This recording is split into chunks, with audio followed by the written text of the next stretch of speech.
Well, hey y'all, Dan here. Thanks for joining me. And today we're going to be talking about something that's very important. Preparing for a backpacking trip. I want to share 5 habits that'll change the way you hike forever. Now these tips, they're useful for any backpacker, but they're especially useful for those of us who are getting, well, a little more experienced in the years. So whether you're young or old, I hope you will enjoy what you learn from my experience. Well, let's start at the bottom and work our way to the top. Our feet. Your feet are your best friends on the trail. If you invest in a good pair of hiking shoes that fit well and are broken in, your feet are so uniquely you. And a lot of people want to give you advice. Waterproof, not waterproof, boots, trail runners, inserts. It may be helpful to listen to their experience, but try asking them specific questions of why they like one thing over the other. And then at the end of the day, you need to find what works for you. You may want to spend a day at an outfitter's, walk around the store in different shoes. Some stores offer very generous return policies. Check them out and make sure you're making your own decision.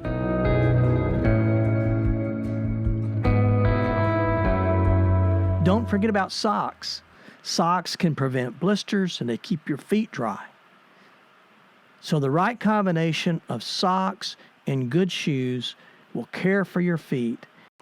Now, speaking about blisters, you need to always carry a blister treatment kit. It's not glamorous, but trust me, you'll thank yourself later. Let me share with you what I carry in my backpack. First off, prevention is the better option for foot care before blister treatment. So I carry this Body Glide. I also carry one by Gold Bond. It's called, I think, something like Friction Guard. It's the best that I have ever tried.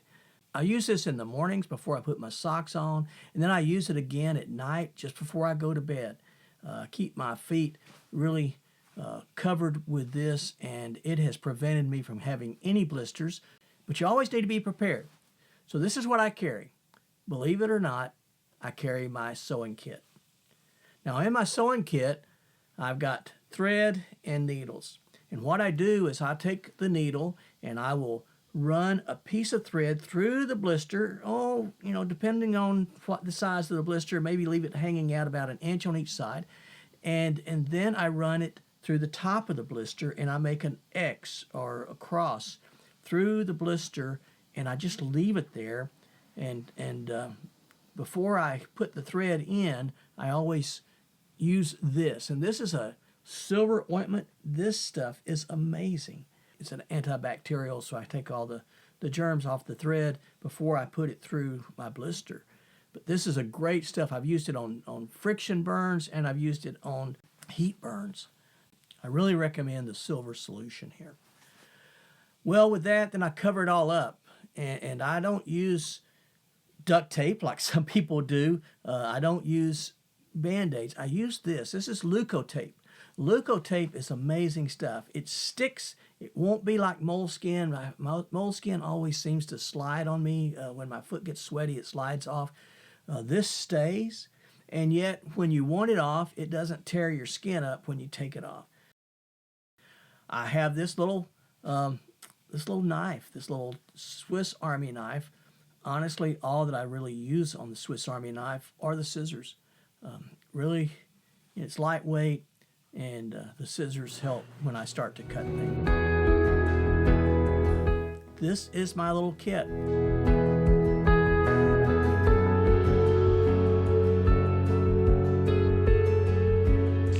So next up, let's talk about knees. Trekking poles can reduce the impact on your knees, especially when you're walking downhill. So consider also using knee braces if you have a history of knee problems. I wish I'd have made stretching a habit when I was much younger, but as I get older, I see the more importance of it. And so I do this stretching routine in the mornings before I ever get on the trail, and then at the evening as I get ready to go to bed. In the mornings, it gives me the advantage of just sort of stretching out and getting the kinks out from sleeping all night. And then in the evenings, it does two things. It helps me get the kinks out from wearing my backpack all day long, but it also will sort of warm up my metabolism without me doing a lot of exercises and getting to sweat, especially in the wintertime. You don't want to sweat and crawl into a sleeping bag when you're sweaty because that water is going to freeze you. You can get hypothermia from having sweat on your body. So I try to stay as dry as possible, and but I do these stretches, and that warms me up and helps me rest at night as well. 4 real simple stretches that I do. The first one works and stretches my shoulders and my shoulder blades and my upper back and those muscles that get so tight as you're wearing your backpack all day long. You just put your hands out in front of you, like your little fist, put your thumbs up in the air, turn your thumbs to the side, and then pull your arms back as far as you can pull them. Continue to breathe and just count to 5, and then you bring them back in front of you. And you do that 10 times. You bring your arms out, bring it back to the back, bring it to the front, thumbs out to the side, back to the back, and back to the front. Do that 10 times for about 5 seconds each, and that really helps my upper back. The stretch that helps my lower back is different, and it's this. This has really helped me. I lay on the ground. Sometimes I even do this during the day. I just take a break on the trail, and if my lower back's hurting, I'll lay down on the trail and I do this stretching exercise. You bring your knees up and you interlock your fingers and hold your arms above your head. Lay your head back, and then you rotate your hips to where the small of your back is as flat on the ground as you can get it. And then you just pull your hands back and hold it as far as you can, hopefully to the ground. And then you count for 10 seconds. And then you relax your hips, bring your hands back to the top, pivot your hips back, and do it again for 10 seconds, remembering to breathe all the time, and then do that for 10 times. That really helps my lower back as I go through. These other 2 stretches I'm sure are familiar to you. You can have a tree or like this light pole here, and you just sort of lean into it and cross your legs one in front of the other, and then just sort of stretch that hamstring. This is stretching the hamstring of my right leg. I've got my left leg crossed in front of it, and then change. And again, sort of push down and stretch that back. Now I'm stretching the hamstring on my left leg. Again, 5 to 10 times you want to do that.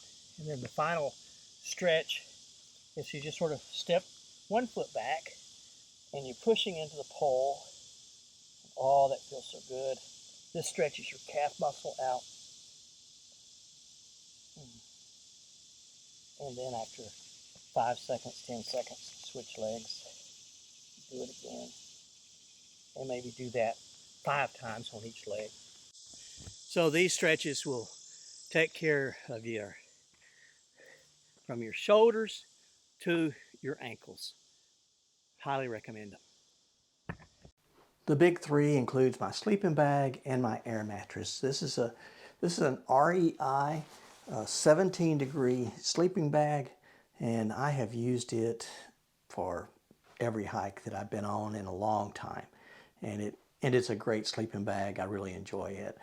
My air mattress is an AirCore Ultra by Big Agnes, and it's a 4.5, R-rated at 4.5, it says, whether it's summer or winter, as far as keeping the coolness off the ground, or it keeps its coolness on the top in the summertime and makes it very comfortable. This is certainly a dry sack, but it's also an airbag. you take and you connect this end to the valve that's here on the air mattress, and then you just let the air fill this up, and you just squeeze it into the air mattress, and you don't have to blow your lungs out as you're trying to put it all together. I've made it a habit to research the trail before I set off, so that I know the terrain, I know the weather, I know where I can refill water, where I can get resupply of food if I need that, where I can camp. I plan for tomorrow, but I hike for today. Don't push yourself too hard. This is not a race. And mental toughness is just as important as physical preparation. Develop routines to keep yourself motivated, and remember, it's okay to have bad days. You pace yourself. It's not about how fast you can complete the trail, but it's about enjoying the journey. And finally, hike your own hike. Don't compare yourself to others. This is your journey. It's all about what you want to get out of it. So remember, preparation is the key to a successful and enjoyable backpacking trip. So until next time, stay safe, stay healthy, stay on the path. God bless you.